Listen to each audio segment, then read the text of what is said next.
হ্যাঁ, assertive, interrogative, imperative, exclamatory, এইগুলো objective, এইগুলো হচ্ছে তোমাদের বাক্য, 5 প্রকার সেন্টেন্স। সো এই 5 প্রকার সেন্টেন্স এখানে 4টা দেওয়া রয়েছে, imperative, declarative, interrogative, exclamatory.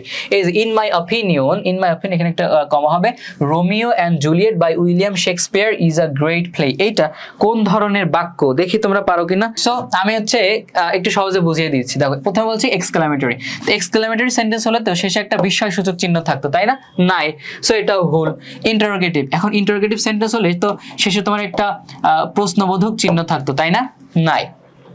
So এটাও না, ইন্টারোগেটিভও না। এখন হচ্ছে ইম্পারেটিভ। এখন ইম্পারেটিভ সেন্টেন্স কিভাবে চিনবো? দেখো ভার্ব দ্বারা যখন বাক্যটা শুরু হবে, যেমন ডু দ্য ওয়ার্ক, হ্যাঁ, ডু দ্য ওয়ার্ক, কাজটা করো, ডু ভার্ব দ্বারা বাক্যটা শুরু হয়েছে, সো এটা হচ্ছে ইম্পারেটিভ সেন্টেন্স। আবার লেট দ্বারা যদি কোনো বাক্য শুরু হয়, let me do the work, আমাকে কাজটা করতে দাও, সো লেট দ্বারা আর মানে একদম সচরাচর মানে কি বলে ডিরেক্টলি যদি ভার্ব দ্বারা তোমার বাক্যটা শুরু হয় সেটা ইম্পারেটিভ সেন্টেন্স হয়। বাট এখানে দেখো ভার্ব দ্বারা বাক্যটা শুরু হয় নাই, এখানে রয়েছে Romeo and Juliet by William Shakespeare, হ্যাঁ, ইজ আ গ্রেট প্লে।